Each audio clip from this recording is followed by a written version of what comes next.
के पागल जस्तो के रह्यो त्यो बुढी बुढी भए यस्तो हुन्छ ल What's up guys? हामी जाँदैछौँ खेत हैन हामी तिनजना यतै छौँ आन्टीहरु चाहिँ हाम्रो आन्टीहरु चाहिँ जानु भइसक्यो हैन अनि मेरो मामु चाहिँ फर्स्ट टाइम खेतमा जाँदै हुन्छ हेरौँ कस्तो हेलो हेलो साथीहरू मेरो घर बित्दैको छोराले म आज भ्लग बनाइन्छ भनेर भिडियो सुरु गरिदिइहालेँ त्यसपछि म पनि के काम भनेर ल गरिदेऊ नि त भन्नु लागेँ अनि त्यसपछि यो सबै गरा चाहिँ हामी दुईजनाले रोप्ने भन्दैछु कि म अनि घर बित्दैको छोराले चाहिँ फर्स्ट टाइम हो भनिरहेको छ कि मलाई म फर्स्ट टाइम चाहिँ पहिला चाहिँ गइन्थ्यो रोप्न नगएन खेततिर गइन्थ्यो अनि बिहे गरेपछि चाहिँ फर्स्ट टाइम नै होला खेतमा गएको घर बता दिक्क लाग्यो कि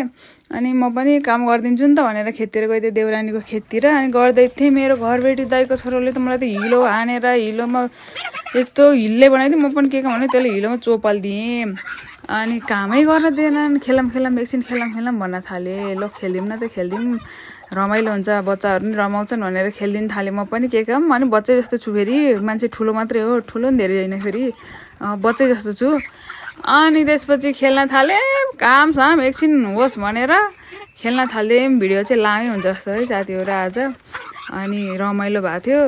अब के खेलिदिउँ काम पनि गरौँ खेलौँ भनेर खेलिदिनु थालेँ अनि त्यसपछि खेलेर मात्रै हुँदैन कामसाम गर्नुपर्छ भनेर कराउँछु अनि के अरे ल रोपौँ एकछिन भनेर रोप्न थाल्यौँ अनि खेल्दा थाकेर ओहो सुती भयो नि रोप्दिएँ कि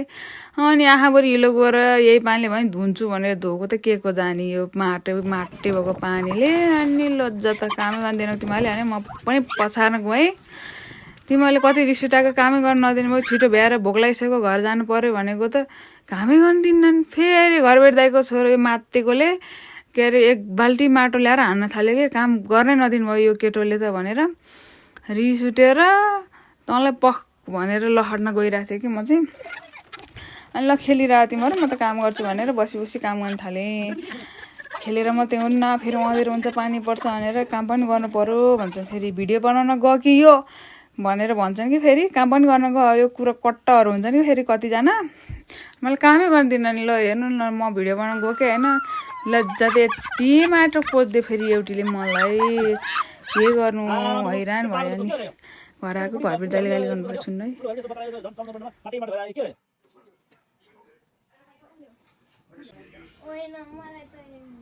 अनि के तिम्रो मान्छे जस्तो देखिन्छ तिम्रो भूत जस्तो देखिन्छ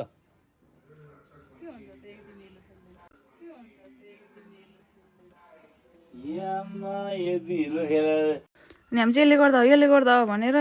दोष दिइरहेको गाली खाइसक्यो अनि मेरो कपाल फेरि खोल्न नसकेर जाम भएर यत्रो लामो कपाल कसरी खोल्ने कसरी नहुने भएर तनाव भएर कपालै खोल्न नसके नुहाउन सुरु गऱ्यौँ हामी चाहिँ अनि कस्तो भोक लागिरहेको थियो घरबेटी दाइ गाली गरेँ नि माया गर्नुहुन्छ कि फेरि खाजा बनाएर राखिदिनु भएको रहेछ नजाने पनि ज्वाइँलाई फोन गरेर आलु बनाएको भन्नुभयो थियो यस्तो मिठो आलु बनाउनु भएछ नि यस्तो भोक लाग्यो कति मिठो भयो ल खाजा नि खुवाउनु भयो मेरो कपाल सुकाइदिनु न त भने अनि हामी चिटिक्क परेर यति राम्रो भयौँ साथीहरू अघि भुजास्तो भयो नि अहिले राम्रो भयौँ यति भन्न आएको बाई बाई